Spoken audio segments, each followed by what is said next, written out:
नमस्कार दोस्तों, स्वागत है आपका आपके अपने चैनल फ्यूचर एकेडमी पर। क्या आप जानते हैं कि आप भारत के नागरिक क्यों और कैसे हैं? हमारे संविधान का कौन सा हिस्सा हमें यह अधिकार देता है? आज की इस वीडियो में हम बहुत ही आसान भाषा में समझेंगे भारतीय संविधान का भाग 2 पार्ट 2 ऑफ इंडियन कॉन्स्टिट्यूशन, जो बात करता है नागरिकता सिटीजनशिप की। इसमें अनुच्छेद 5 से लेकर 11 तक शामिल है।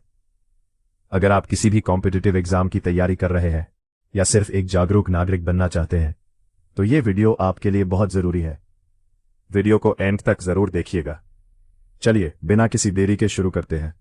सबसे पहली बात, भारत में एकल नागरिकता सिंगल सिटीजनशिप का प्रावधान है, जो हमने ब्रिटेन के संविधान से लिया है। इसका मतलब है कि आप सिर्फ भारत के नागरिक हैं, किसी अलग राज्य जैसे बिहार या यूपी के अलग से नागरिक नहीं है। आइए अब एक एक करके सभी अनुच्छेदों आर्टिकल्स को एकदम सरल भाषा में समझते हैं। अनुच्छेद 5 आर्टिकल 5 संविधान के प्रारंभ पर नागरिकता। सरल भाषा में, जब 26 जनवरी 1950 को हमारा संविधान लागू हुआ तो किसे किसे नागरिकता मिली? जिसका जन्म भारत में हुआ हो, या जिसके माता पिता में से कोई एक भारत में जन्मा हो, या जो संविधान लागू होने से ठीक पहले कम से कम 5 सालों से भारत में रह रहा हो।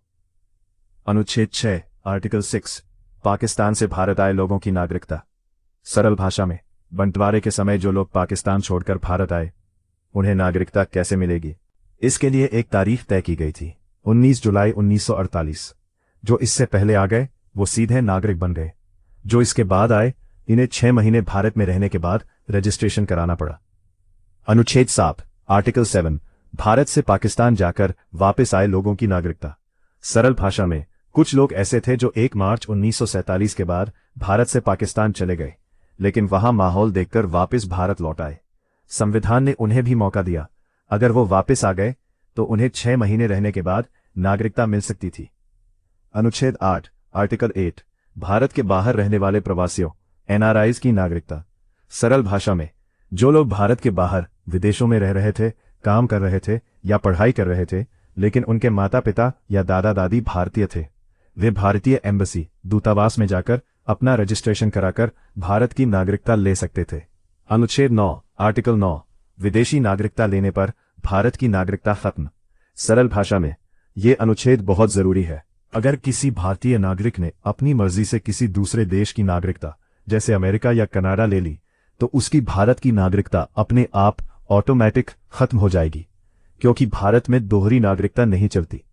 अनुच्छेद 10 आर्टिकल 10 नागरिकता के अधिकारों का बना रहना।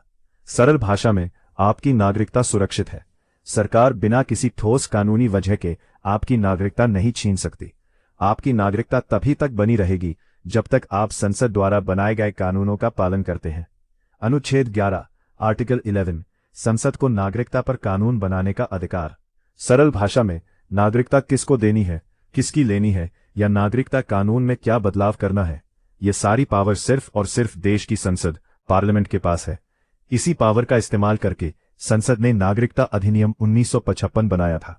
तो दोस्तों, ये था हमारा संविधान का भाग 2। एक क्विक रिवीजन करें तो, अनुच्छेद 5 शुरुआत में नागरिकता। अनुच्छेद 6 पाकिस्तान से भारत आए लोग।